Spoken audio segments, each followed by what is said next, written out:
बद्री केदार मंदिर समिति के नवनियुक्त अध्यक्ष हेमंत द्विवेदी ने केदारनाथ पहुंचकर बाबा के दर्शन किए। इस दौरान उन्होंने केदारनाथ धाम में देश की सेना के नाम रुद्राभिषेक और पूजा अर्चना की। साथ ही प्रदेश और देश की सुख समृद्धि की कामना की है। हेमंत द्विवेदी का केदार सभा और तीर्थ पुरोहितों ने भव्य स्वागत किया।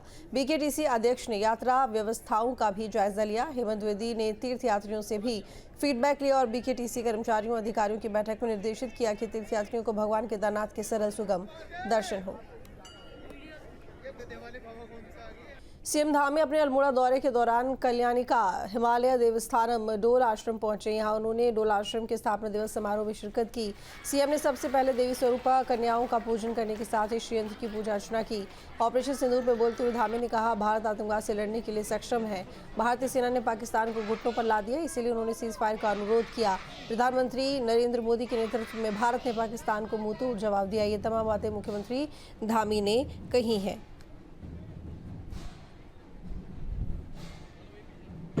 भारत की सेना ने बहुत पराक्रम किया है, बहुत साहस किया है और पाकिस्तान के अनेक स्थानों पर बड़ी तबाही मचाई है और पाकिस्तान मजबूर हो गया, घुटनों पर आ गया और उसने जो है सीज फायर के लिए अनुरोध किया।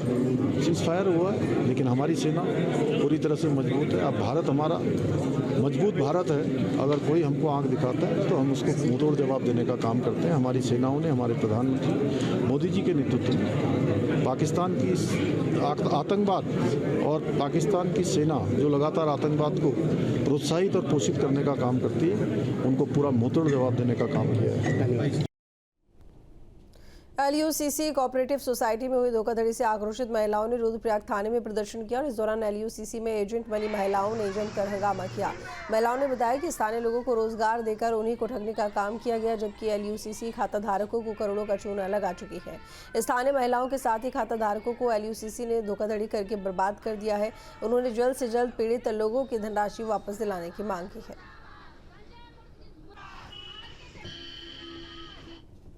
उत्तरकाशी डूंडा ब्लॉक के राजकीय पॉलिटेक्निकल पिपली के मुख्य भवन और आवासों के निर्माण पर करीब 3 करोड़ रुपए खर्च हो चुके हैं, लेकिन धरातल पर अभी तक एक भी ईंट नहीं रखी गई है। ये खुलासा सूचना के अधिकार के तहत प्राप्त जानकारी से हुआ, जिसका खुलासा होने के बाद कई बार यहां जांच टीम आ चुकी है, लेकिन 10 साल बीतने के बाद भी यहां निर्माण कार्य शुरू हो पा रहा है। ये कम से कम ना 572 लाख का ये निर्माण होना था और ये ना 2016 में तो स्टार्ट हुआ था। मतलब दान की गई थी ज़मीन, स्टार्ट हुआ था। 2017 में इसमें केस भी हो गया। वो जैसे वहाँ पे हैं ये जो यहाँ पे ग्रामीण है, इनकी ज़मीन है यहाँ पे, तो उसकी वजह से बहुत दिक्कत हुई इसे बनाने में। अब हम बस ये सोच रहे हैं कि यहाँ पे जल्दी से मतलब इसका जांच हो और फिर आगे के लिए मतलब ये पॉलिटेक्निक जल्दी से बने। इसमें जांच की जानी थी कि जो धन इनको आवंटित हुआ था उसके सापेक्ष क्या क्या कार्य हुए हैं। तो ये समिति है हमारी, जिसमें पीडब्ल्यूडी के 2 मेंबर हैं और 2 मेंबर हमारे पॉलिटेक्निक से हैं और मैं भी हूँ। हम लोगों ने यहाँ मिल के देखा कि कितना एरिया इनके द्वारा कवर किया गया और कॉलम में किस किस साइज के सरिये प्रयोग हुए हैं और क्या क्षति अभी तक जो है इस बनाए गए निर्माण कार्य में हुई है। वैसे तो उत्तराखंड में कई योजना भ्रष्टाचार की भेंट चढ़ी, लेकिन उत्तरकाशी जिले का 2015 से मामला यहाँ पे चला आ रहा है। जो पॉलिटेक्निक पिपली और गवाना के लोगों ने उसमें ज़मीन दान दी थी ताकि उनके बच्चे अच्छे शिक्षा यहाँ पे ग्रहण कर सके और उसके बाद अलग अलग नौकरियों में जा सके। लेकिन मामला कुछ और ही है। हम आपको दिखाते हैं, ये वो ज़मीन है जहाँ पर पॉलिटेक्निक भवन बनना था और वो ज़मीन 2015 से यहाँ पर उसमें निर्माण हुआ। उसके बाद वो यहाँ पर वीरान पड़ी हुई है। कई बार यहाँ पे जांच हो चुकी। यूपी निर्माण निगम इसकी यहाँ पे निर्माण करवा रहा था, लेकिन कई साल बीत गए, लेकिन ये बिल्डिंग अभी तक तैयार नहीं हो पाई है। हमारे साथ जो हैं ग्रामीण हैं यहाँ पे, जिन्होंने ज़मीन दान दी थी, उनसे आए पूछते हैं कि किस तरीके से ये बिल्डिंग यहाँ पे बनी थी और अब क्या स्थिति है, क्यों 2015 से और अब तक 2025 हो गया है, अब तक वो निर्माण नहीं हो पाया है। ये आपको बताना चाहता हूँ कि उत्तराखंड में ब्यूरोक्रेट कितना भ्रष्ट तरीके से काम कर रहा है। ये इसका जीता जाता उदाहरण ये आपके सामने प्रस्तुत है। ये स्कूल 2012 में स्वीकृत हुआ और 2015 में इसको 1.25 करोड़ रुपए अवमुक्त हुआ, लेकिन उसका ये सिर्फ ये प्लिंथ आप देख रहे हैं, सिर्फ ये प्लिंथ बनी और एक ये कच्ची सड़क बनी। उसके बाद इस स्थान पर एक भी ईंट दोबारा नहीं लगी।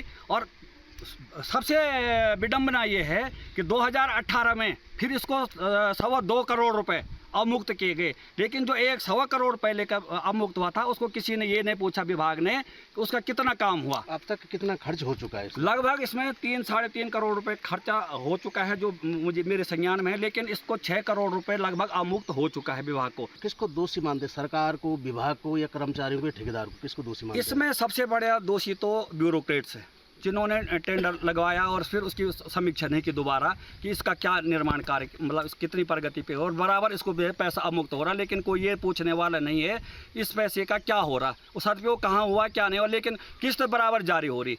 इसकी मामले में हमने जब जांच करवाई, जो 2017 में मैंने इसका सूचना का अधिकार के तहत लिया, जिसमें उन्होंने दिखा कि 3 करोड़ रुपए, तभी उन्होंने पूरी सूचना दी।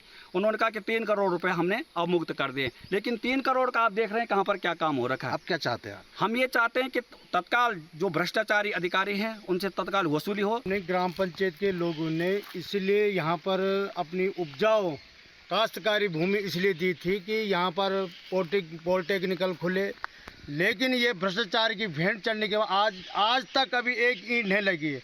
और अगर इसको सरकार अगर इसमें अगर यथाशीघ्र अगर जांच नहीं करती है, हमारी जो भूमि हमने यहाँ पर दान दे रखी वो भूमि हमको वापस की जाए। लेकिन पूरे ग्रामीण में पूरा आक्रोश है। हमने 100 नाली इसलिए दी थी कि हमारे लोग जो यहाँ पर है घर का रोटी घर की नमक खा करके यहाँ पर जो है शिक्षा ग्रहण करें, इसलिए नहीं दी थी कि विभाग कर्मचारी यहाँ पर मिली भगत करके इस भ्रष्टाचार को करे। आज तक इसमें एक ईंट तक नहीं लगी है। जगमोहन सिंह चौहान, न्यूज स्टेट, उत्तरकाशी, पिपली धनारी। बीजेपी विधायक विनोद चमोली ने हरीश रावत की न्याय यात्रा पर सवाल खड़े किए हैं। विनोद चमोली ने कहा है कि हरीश रावत बीजेपी का क्या बिगाड़ेंगे।